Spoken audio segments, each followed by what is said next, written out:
Hello दोस्तों, कैसे हो आप सभी का हमारे यूट्यूब चैनल में स्वागत है। आज हिंदी का प्रैक्टिस सेट 21 जो कि एसएससी जीडी एग्जाम तथा अन्य एग्जाम्स जिसमें भी हिंदी पूछी जाती है उसके लिए आज का practice set very most important होगा। आज हमने उन प्रश्नों को लिया है जो एसएससी जीडी एग्जाम के 2023 में प्रश्न पूछे जा चुके हैं तथा जो एसएससी जीडी और अन्य एग्जाम जिसमें भी हिंदी पूछी जाती है उसके लिए जो परीक्षा होंगी उनसे एक्सपेक्टेड जो प्रश्न बन सकते हैं, आज हम उन प्रश्नों को कवर करेंगे। शुरू करते हैं आज का पहला प्रश्न। पहला प्रश्न हमारा है, निम्नलिखित विकल्पों में से तीनों कालों की बात जानने वाला वाक्यांश के लिए एक सार्थक शब्द क्या होगा? तीनों कालों की बात जानने वाला वाक्यांश के लिए एक सार्थक शब्द। ऑप्शन ए सर्वशक्तिमान, ऑप्शन बी विद्वान, ऑप्शन सी बुद्धिमान, ऑप्शन डी त्रिकालज्ञ। तीनों कालों की बात जानने वाले को क्या कहते हैं? उसे कहते हैं त्रिकालज्ञ। ऑप्शन नंबर इसका है डी। तीनों कालों की बात जानने वाला अर्थात त्रिकालज्ञ कहलाता है। त्रि अर्थात तीन, काल कालों की बात जानने वाला। इसका जब संधि विच्छेद करोगे त्रि प्लस काल प्लस अज्ञ। त्रि अर्थात तीन, काल काल हो गया, अज्ञ का मतलब जानने वाला। तीनों कालों की बात जानने वाला अर्थात त्रिकालज्ञ कहलाता है। ऑप्शन नंबर इसका सही है डी। देखते हैं क्वेश्चन नंबर अगला। क्वेश्चन नंबर 2, नीचे दिए मुहावरे का सही अर्थ दिए गए विकल्पों में से चुनिए। मुहावरा है शैतान की आंत। इसका अर्थ क्या होगा? ऑप्शन ए बुरी बात, ऑप्शन बी लंबी बात, ऑप्शन सी कड़वी बात, ऑप्शन डी धोखे की बात। शैतान की आंत मुहावरे का सही अर्थ है लंबी बात। ऑप्शन नंबर इसका बी करेक्ट है। देखते हैं क्वेश्चन नंबर अगला। क्वेश्चन नंबर 3, बाजार में अधिक कोलाहल था। उक्त वाक्य में प्रयुक्त कोलाहल के स्थान पर उसके विलोम शब्द का प्रयोग निम्न में से किस वाक्य में किया गया है? तो बाजार में अधिक कोलाहल था, कोलाहल के स्थान पर उसके विलोम शब्द। पहले तो कोलाहल का विलोम क्या होता है? कोलाहल अर्थात शोर, तो इसका विलोम जो होगा वो शांति। शांति किसमें प्रयोग किया गया है? पहला शोर, दूसरा हलचल, तो इसमें दोनों में कोलाहल के पर्यायवाची का प्रयोग किया गया है तथा शांति यह कोलाहल का विलोम है। तो पूछा गया विलोम शब्द का प्रयोग निम्न में से किस वाक्य में किया गया है? तो बाजार में अधिक शांति थी। ऑप्शन नंबर सी में कोलाहल का विलोम शब्द प्रयोग किया गया है। कोलाहल का विलोम शांति। ऑप्शन नंबर इसका होगा सी। देखते हैं क्वेश्चन नंबर अगला। क्वेश्चन नंबर 4, पृथ्वी अपने अक्ष पर घूमती है। इस वाक्य में प्रयुक्त अक्ष शब्द निम्न में से किस अर्थ को व्यक्त करता है? अक्ष का अर्थ क्या है अर्थात इसका पर्यायवाची क्या है? ऑप्शन ए धुरी, ऑप्शन बी आत्मा, ऑप्शन सी पासा, ऑप्शन डी पहिया। पृथ्वी अपने अक्ष पर घूमती है। अक्ष का जो अर्थ है वह है धुरी। पृथ्वी अपने धुरी पर घूमती है अर्थात अक्ष पर घूमती है या धुरी पर घूमती है, इसका अर्थ है धुरी। ऑप्शन नंबर इसका ए करेक्ट है। देखते हैं क्वेश्चन नंबर अगला। क्वेश्चन नंबर 5, निम्नलिखित वाक्य के किस खंड में त्रुटि है? माता पिता का आदर रखना चाहिए। तो इसमें होना चाहिए माता पिता का आदर करना चाहिए। तो किस खंड में त्रुटि? इसमें रखना में। ऑप्शन नंबर इसका सी। पूछा गया किस खंड में त्रुटि है, तो ऑप्शन नंबर सी में त्रुटि है। देखते हैं क्वेश्चन नंबर अगला। क्वेश्चन नंबर 6, देश में विदेश से माल आने की क्रिया वाक्यांश के लिए उचित शब्द बताइए। देश में विदेश से माल आने की क्रिया को क्या कहते हैं? उसे कहते हैं आयात। अपने देश में विदेश से माल आने की क्रिया आयात तथा देश से विदेश में माल भेजने की क्रिया निर्यात। तो पूछा गया माल आने की क्रिया आयात, यहाँ से आपको समझ आना, देश में माल आना अर्थात आयात, और देश से जाना उसे निर्यात। और प्रश्न यह भी आ सकता है कि आयात का विलोम शब्द क्या है? तो आयात का विलोम शब्द निर्यात। तो इसका सही ऑप्शन ए। देखते हैं क्वेश्चन नंबर अगला। क्वेश्चन नंबर 7, दूध में कौन पड़ गया? उपरोक्त वाक्य में रेखांकित शब्द के स्थान पर कौन सा शब्द उचित होगा? इसमें रेखांकित शब्द है कौन। दूध में कौन पड़ गए, तो यहाँ पर होना चाहिए दूध में क्या पड़ गया। रेखांकित शब्द है कौन, इसके स्थान पर जो सही होगा वह होगा क्या। दूध में क्या पड़ गया।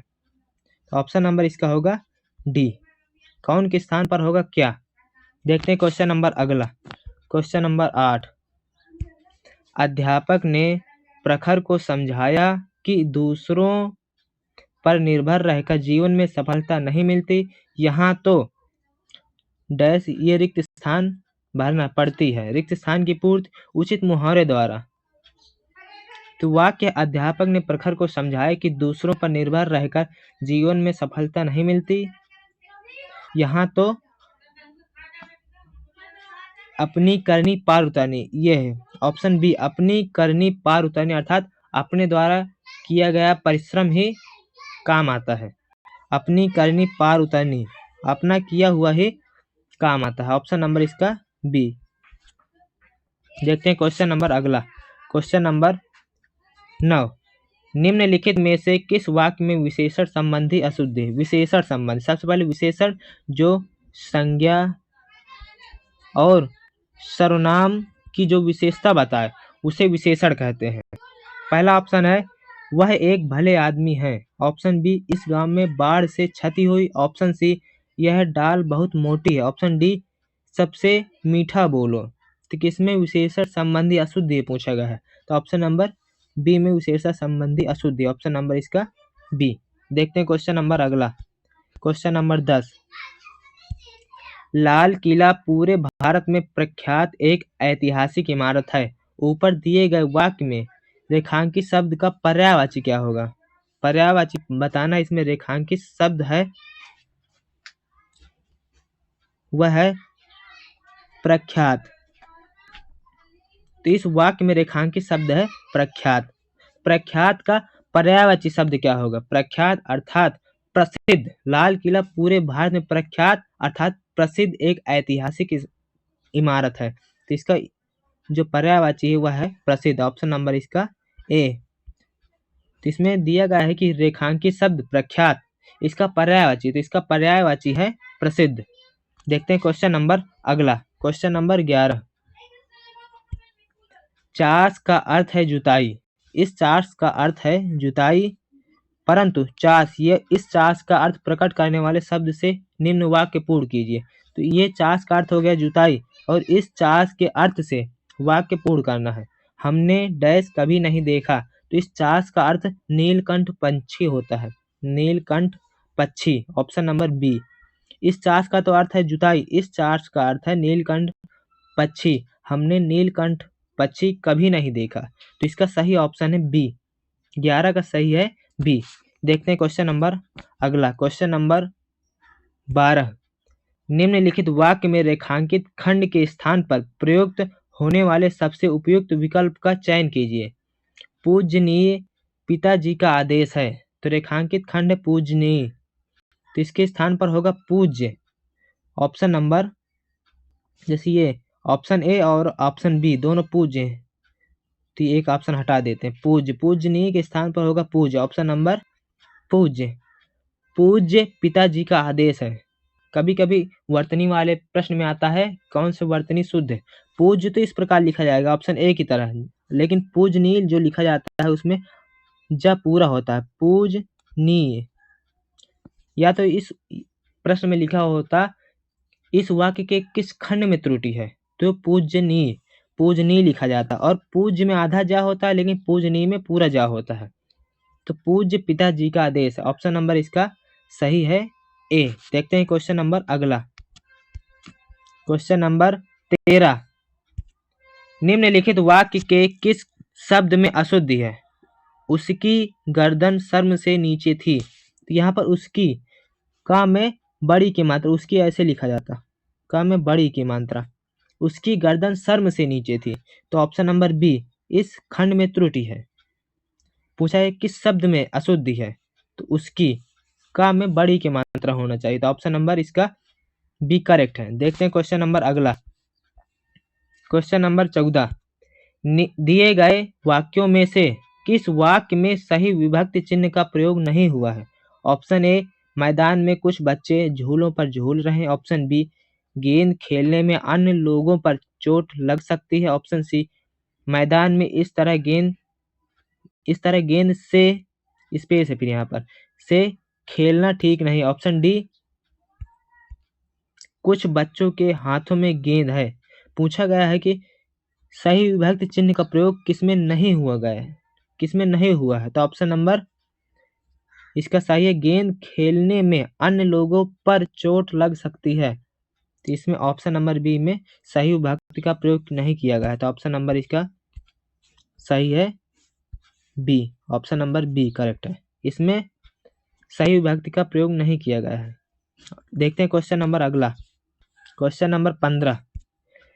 जिसके आने की तिथि न हो, वाक्यांश के लिए एक सार्थक शब्द। जिसके आने की तिथि न हो उसे क्या कहते हैं। ऑप्शन ए अग्रज, ऑप्शन बी सतिथि, ऑप्शन सी विस्थापित, ऑप्शन डी अतिथि। जिसके आने की तिथि न हो उसे क्या कहते हैं, उसे अतिथि कहते हैं। ऑप्शन नंबर डी, जिसके आने की तिथि न हो उसे अतिथि कहते हैं। अतिथि के जो पर्यायवाची होते हैं वह मेहमान, आगंतुक, पाहुना। तो जिसके आने की तिथि ना हो उसे अतिथि कहते हैं। और अग्रज कहते हैं बड़े भाई को, तथा अग्रज का जो विलोम होता है छोटा भाई अर्थात अनुज। तो इसका सही ऑप्शन है डी। दोस्तों, आपको यह वीडियो कैसी लगी, जैसी भी लगी हो कमेंट में लिखकर जरूर बताएं। हमारे चैनल को सब्सक्राइब करें। Thank you for watching this video. जय Hind, take care, bye bye.